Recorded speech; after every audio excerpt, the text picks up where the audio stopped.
Hello everyone, and welcome back to another Build Insights video. Today we'll be taking a look at the build-out for the temples and sepulchra of the Campus Martius in Rome.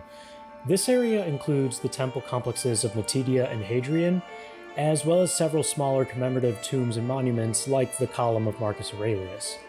Together, these areas represent the 12th and 13th subsections of Phase 3 in my years-long effort to recreate all of ancient Rome, circa mid-4th century CE. These subsections consist of about 10,200 bricks, bringing the running total for the entire SPQR diorama to around 294,000.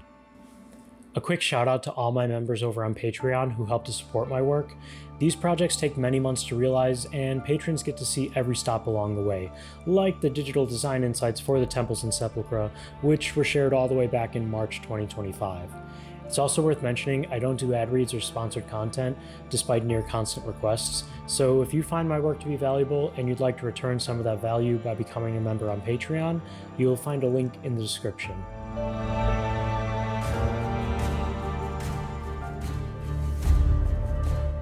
The Plaza of the Pantheon once stood on the same site as today's Piazza della Rotonda, but the ancient plaza was even narrower than the modest piazza we know today.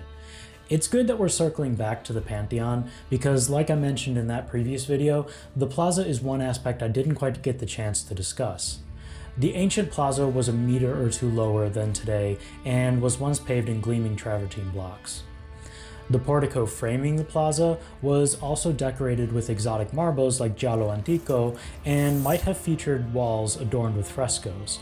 One source mentions the poet Martial, who described a fresco depicting the myth of Europa and Zeus disguised as a bull.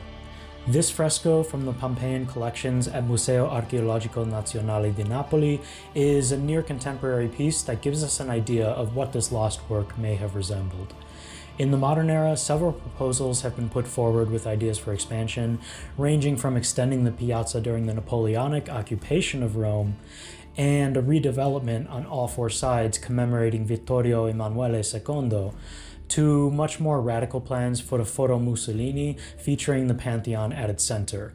We should always take care to enjoy ancient Rome from a distance and with 16 centuries of removal, because the truth is that a movement which raises entire neighborhoods to erect monuments to the state firmly belongs in the past.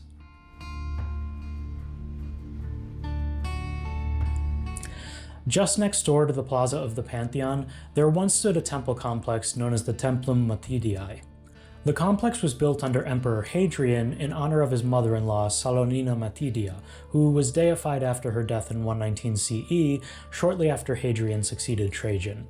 The Templum Matidiæ featured a south-facing temple at its center, lined with large columns of marmo cipollino and matching basilicas on either side of the temple. The basilicas were dedicated to Matidiæ and Marciana, both of whom were Trajan's sisters. It's likely that the temple design here resembled that of the Templum Pacis in the Imperial Forum, built by Vespasian, but the resemblance didn't end there. Here in the Templum Matidiæ, a large cult image of Matidiæ herself might well have been enthroned within the cella.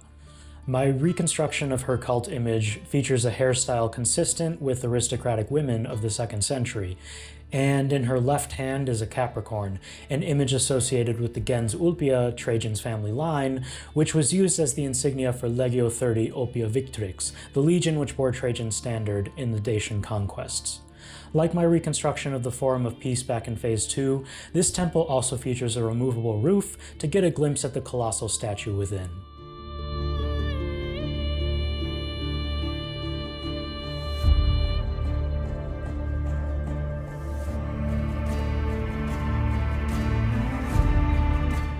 At the back of the Templum Matidiæ, there were likely a pair of formal gardens. I've included fountains on either end of the gardens, which I like to imagine would have been fed by the waters of the nearby Aqua Vertigo aqueduct. It was also rather common to have countless underground conduits branching off of the main above-ground lines, which were visibly propped up on a series of arches. At the center of these gardens, a small structure known as the Tempio di Siepe once stood, which must have featured a domed roof based on this 1619 drawing by Aloisio Giovannoli.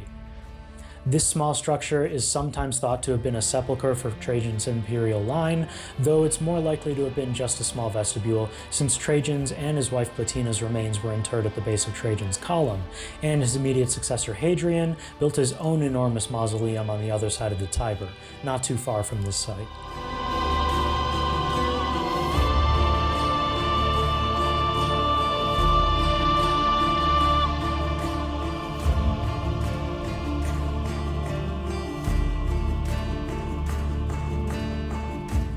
The Temple of Divine Hadrian, also known as the Hadrianæum, was a moderately sized complex just off the Via Lata, today's Via del Corso in Rome.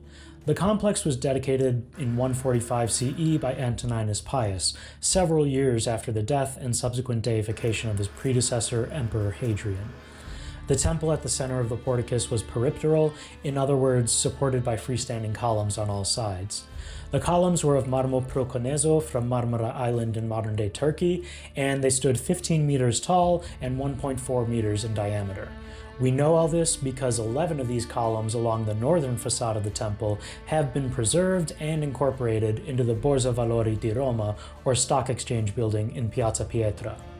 The perimeter walls of the portico were built of peperino tufa, while the interior columns were of marmo giallo antico. Fragments of Porfido Rosso Antico found on the site also suggest the presence of decorative floor pavement, or perhaps the presence of matching porphyry fountains on either side of the temple. Other Hadrianic influences included palm trees placed behind the temple, a portico attic featuring alternating reliefs of allegorical figures representing the eastern provinces, along with trophies from these various conquests, and a large panel depicting Hadrian's Adventus, which must have been part of an entry arch along Via Lata.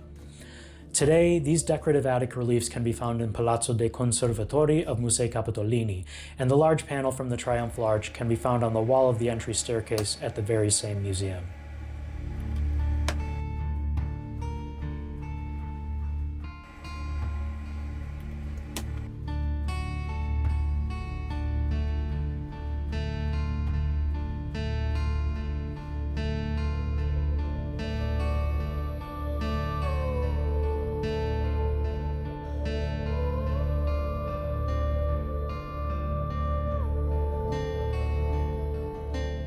The final subsection of Phase 3 reconstructs a series of sacred altars and commemorative monuments built for the emperors of the Antonine dynasty. First, we have a sacred altar dedicated to Antoninus Pius, the aforementioned successor to Hadrian. With little in the way of archaeological evidence to go off, my reconstruction includes portico columns of red porphyry, represented in dark red telescope elements.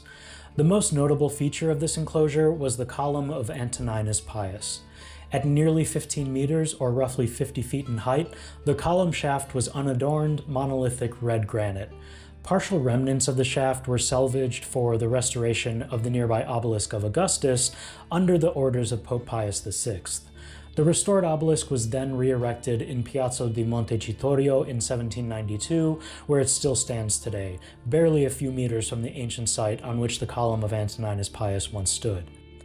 As for the ancient column base, this was acquired by Musei Vaticani, where it's currently displayed outdoors on the patio overlooking the Vatican Gardens, right next to Pinacoteca Vaticana.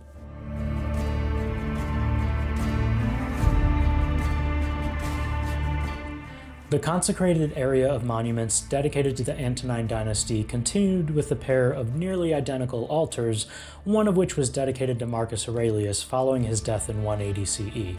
It's not clear to whom the second altar might have been dedicated, but the two shared similar features, including travertine pavement and iron bars strung between travertine cipi, which acted as barriers.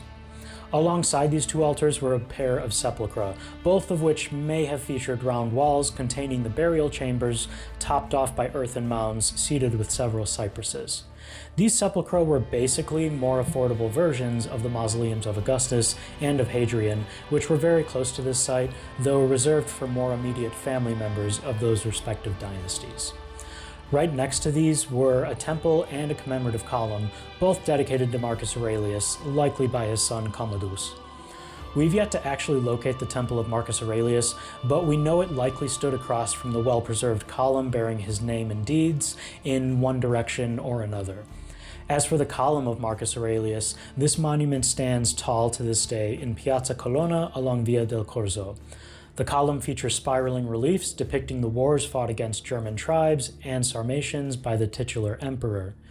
It was modeled after the column of Trajan, which I've already reconstructed in Phase 2, but its reliefs are much more refined, and the overall structure is also taller at around 140 feet.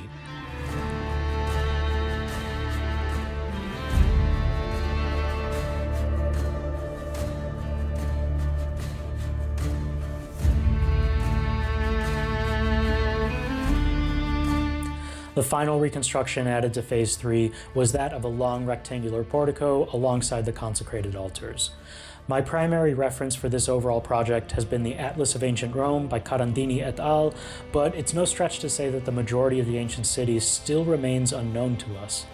Wherever the atlas is left blank, I'll usually refer back to the Forma Urbis Romae by Lanciani, as well as the pictures of the 1 to 250 reconstruction Il Plastico di Roma Imperiale by Italo Gismondi.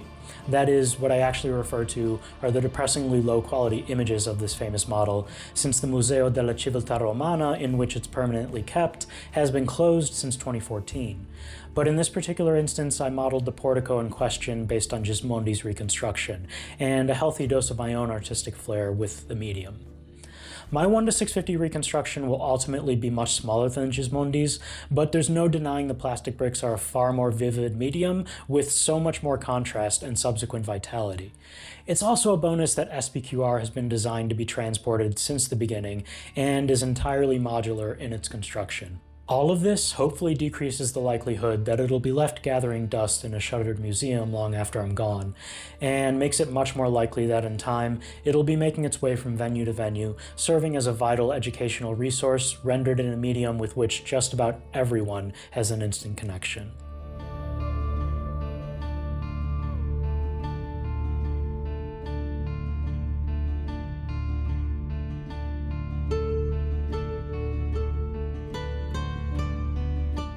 I hope you enjoyed these insights into the temples and sepulchra of the Campus Martius. Together with the other areas we've explored in previous videos, we've now reached the conclusion of SPQR Phase 3. If you'd like to stay up to date on the latest SPQR progress and see even more behind-the-scenes insights into the existing work, you can check out the exclusive posts over on my Patreon. It's taken nearly 4 years of work to complete the first 3 phases of this project, and in that time, the only sponsors I've had are the audience members who decided it was worth supporting. I'm so grateful for that, and I'm happy to say it's thanks to your support that I'm able to keep creating this one-of-a-kind work. As the saying goes, Rome wasn't built in a day, but in the meantime, I will see you in the next video.